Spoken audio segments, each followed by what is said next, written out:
Of all the antagonists in television history, Gustavo Fring from Breaking Bad might be the best.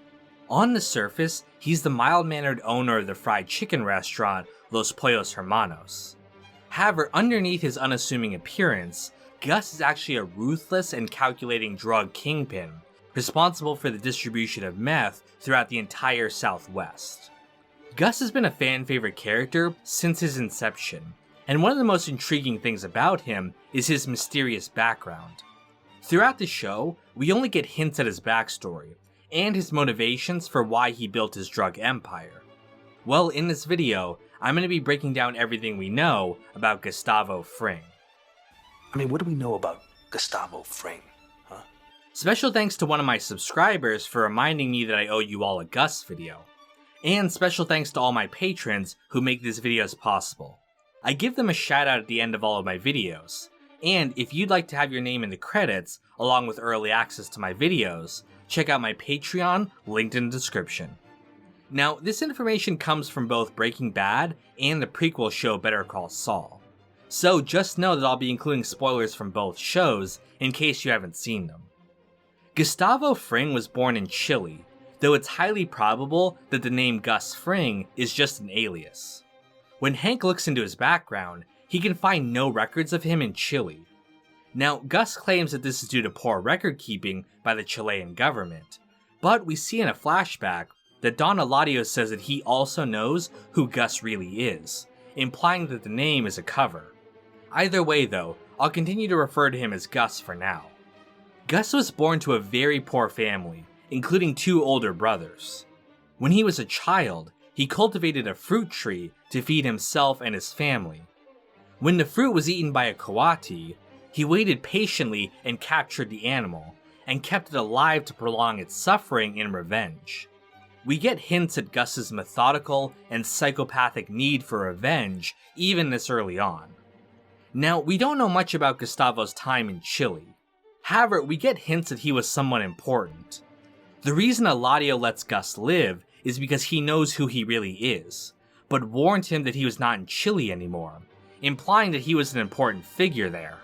La única razón por la cual tú estás vivo y él no es porque yo sé quién eres tú.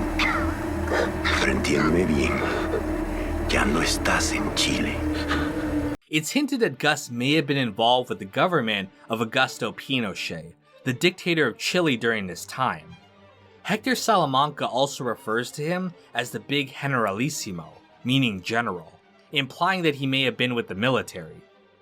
Gran hombre, gran generalísimo, gran cocinero es más parecido, el hombre gallina. Pinochet's government was also involved with death squads and other human rights abuses, which Gus may have been a part of. It might be why he was a known figure in the underworld, and why he would later cover up his true identity. He himself brings up these events on the show. General Pinochet's government was guilty of a great many sins. First and foremost were its human rights abuses. But it was also notoriously unreliable at keeping records.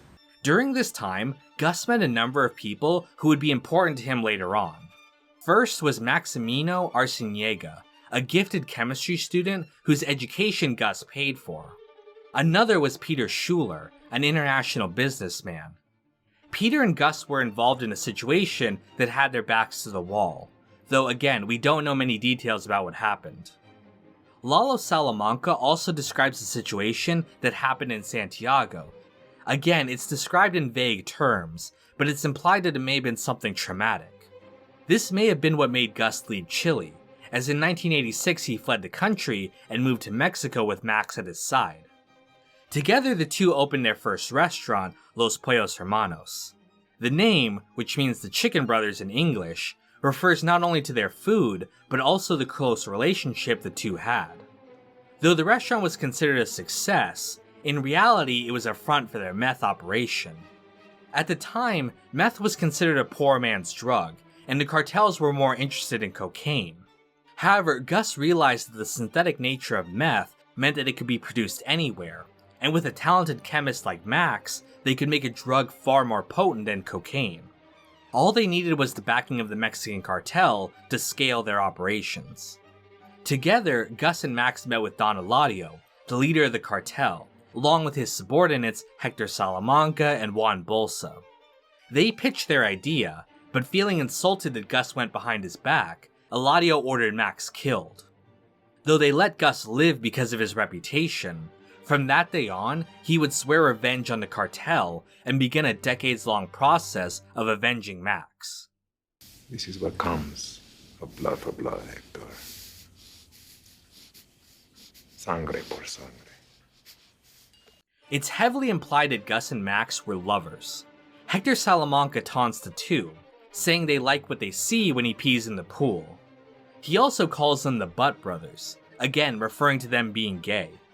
Lalo also calls Max Gus's boyfriend when referring to the incident. Though it's never outright confirmed, Vince Gilligan, Peter Gould, and Giancarlo Esposito have all said that this was their interpretation of the character as well.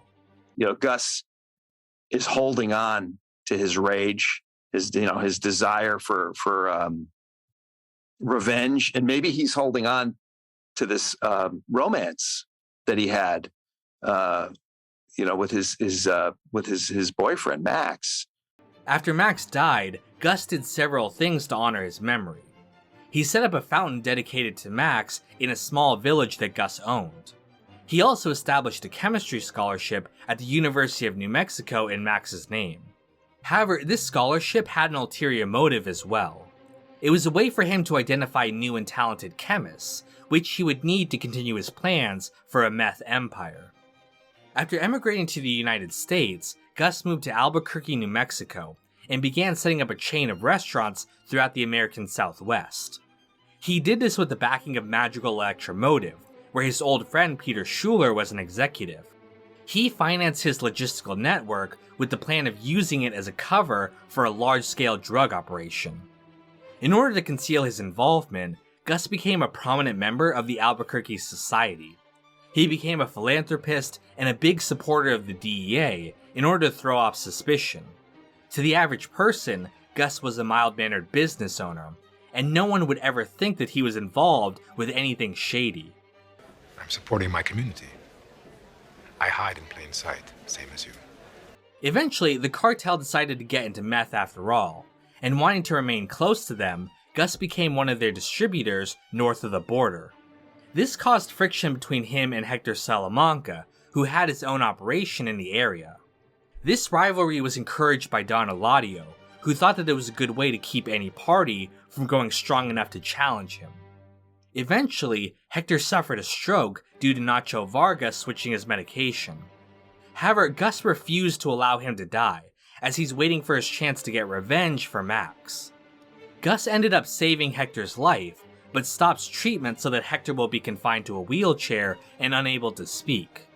This is exactly like the Coati from when he was a child, prolonging his enemy's suffering for his own amusement. With Hector out of the way, Gus became the main distributor for the cartel. Though the drugs were synthesized in Mexico, Gus had plans to eventually build his own super lab in secret and cut the cartel out of the operation.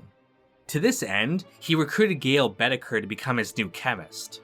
Gail was a recipient of his scholarship, and Gus identified that he would be able to trust him to be a part of the operation. Gail set up the super lab, ordering all the chemistry equipment that they would need. It was also Gail that suggested that they work with Walter White, whose meth exceeded even his own. This would lead into the events of Breaking Bad, which I already covered in my Breaking Bad logs if you haven't seen them. Now, there's an open question of whether or not Gus has a family in Breaking Bad. When Walt goes over to Gus's house for dinner, we see children's toys around the room. He also says that his children won't eat his favorite Chilean dish. However, when Jesse later goes over to his house, the toys are all gone, and there are no other references to Gus having a family. We also see in Better Call Saul that his house is really a cover, with an underground tunnel leading to a neighbor's house that acts as the base of operations. Again, a family is nowhere to be seen in all of this. It's likely that Gus was just manipulating Walt with his references to being a father. After all, he says that his kids don't respect the food he likes, something Walt can relate to. He also plays up the role of a father when convincing Walt to cook meth again, so the whole thing was probably just a lie to further his objective. A family just wouldn't have any place in Gus's deep and long-term plans for revenge on the cartel. Overall though, I hope I've helped unravel Gustavo Fring's character. Gus is one of the most fascinating characters in all of television, but his backstory is only given to us in small pieces and across multiple shows, so it can be hard to piece together. Hopefully this video has helped with that, and you can expect more Breaking Bad analysis coming soon.